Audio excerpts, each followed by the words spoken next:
Hey everyone!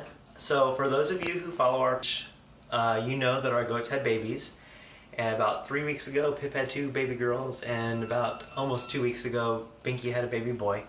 And we are getting goat's milk now. We're milking the goats, and they're giving about a quart a day each, so we're getting about 2 quarts a day. Right. And as we're weaning the babies off, the girls are now down to 3 bottles a day instead of 4. We're starting to get more milk that we can use. And so we thought we would try. The first thing everybody says is really easy is to make homemade yogurt in a slow cooker. So you guys are going to be witness to our epic success or our failure. So we also got a new slow cooker, and I actually went ahead and started it because I was trying to figure it out. But we'll get to that in a minute. So we're starting out. Here's our raw goat's milk. Now it's only going to be raw until we get it in here and it heats up, because it eventually gets heated up to like 180 degrees, which effectively pasteurizes the milk. So we're going to use 2 quarts of milk. And so we'll pour that in here. Try to do it without spilling everywhere. Because even though this thing has a spout, it still drips everywhere, as you can see. So we're looking for 64 ounces-ish. We have a little bit more here. Let's just go for it.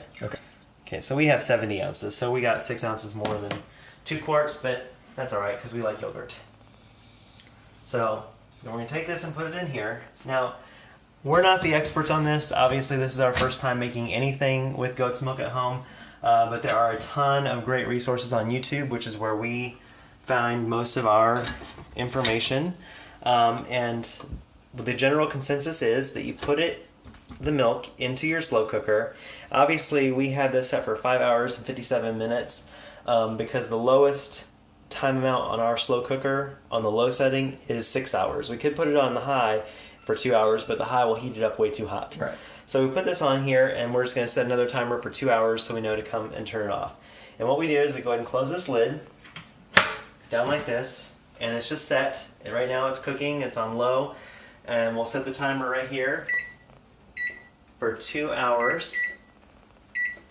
And then what we do, I'll go ahead and give you the brief rundown. Whenever the 2 hours is up, we come in here and we turn this off, and then we just let it sit. We don't open this, we just let it sit for 3 hours. And then after 3 hours goes by, then you open it up and you add your culture. Now there's 2 options for cultures. One is you can either use a yogurt that you have already at home, as long as it has like the live active cultures, or you can buy specific yogurt cultures from any home cheese making website or supply shop or anything like that. But the easiest one that we think is just to use yogurt that you already have. So later on, whenever we get done, we're just going to take, and it's, I think, 1/4 cup of yogurt per quart. So we'll end up adding 1/2 cup of yogurt to this. You stir it up, then you close it again, and then you wrap it in a towel to help hold the heat in, and then it will sit for at least 12 hours. And then at the end of the 12 hours, hopefully we will have yogurt. The reason why it has to sit so long is because the first 2 hours is to heat up the milk. The second 3 hours is to cool it back down so you don't fry up the good bacteria. And then when you put the good bacteria in, then the next 12 hours is just letting it turn all the sugars and everything in your goat's milk into yogurt probiotics. So that's where we're at right now.